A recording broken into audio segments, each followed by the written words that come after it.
قلبي الحاير وامتى بس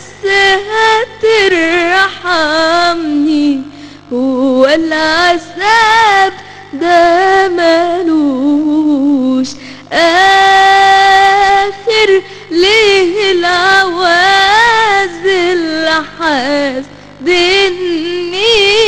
دول حقهم يبكوا عليا.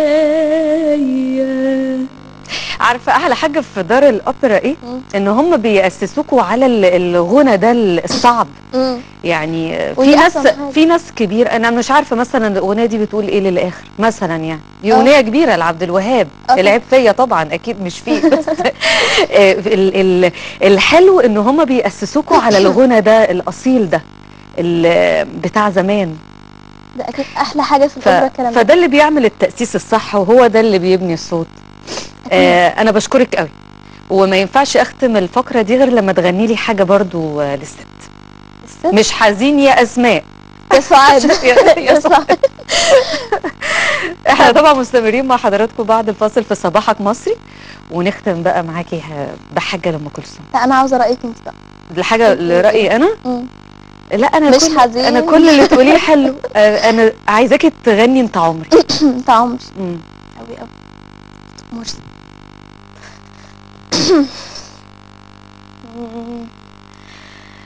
رجعوني عنيك لأيام اللي راحوا،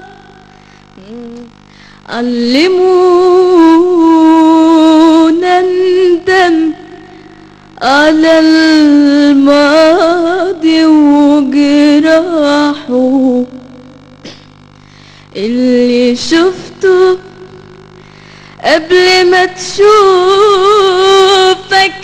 عينيا،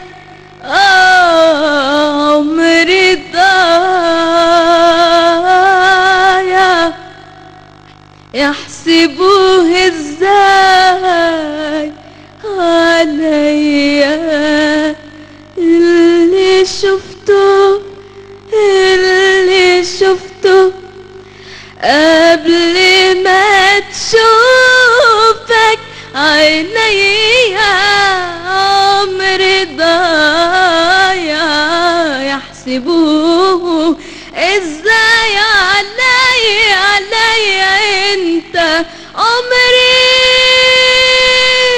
انت عمري اللي ابتدى بنورك صباح، اللي ابتدى بنورك صباح، انت عمري. الكوبليه بقى إيه؟ الكوبليه لا صدقيني احلى. لا عشان خاطري كملي، احنا لسه عندنا وقت وهم عندهم استعداد يسمعوكي للاخر. طب ممكن اقول لك اغنيه ثانيه؟ يلا، انت عايزه تقولي ايه؟ ممكن لولا الملامه الورده مثلا. يلا جميله طبعا ورده. يلا لولا الملامه. الكلام ده عشان الناس نفسهم يسمعوا حاجه الورده والله. حلو. مين اللي عايز يسمع حاجه؟ مين ده ما قاليش؟ الكوفر. طب سمعي حاجه الورده يستاهل.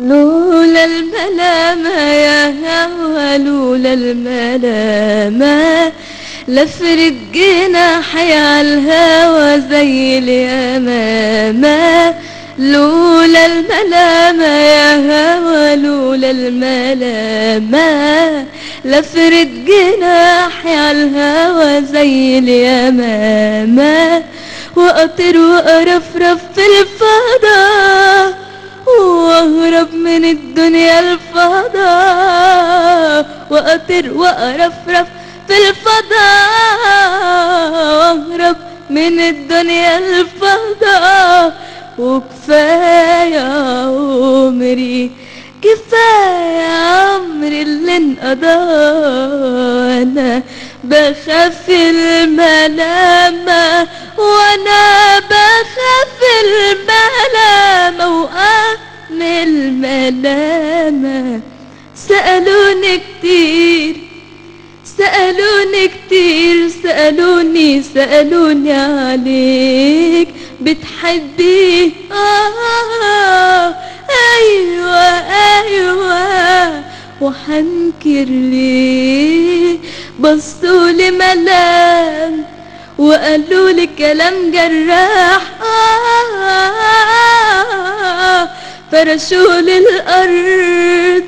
فرشولي الأرض دموع والشمس جراح بصولي ملام وقالولي كلام جراح فرشولي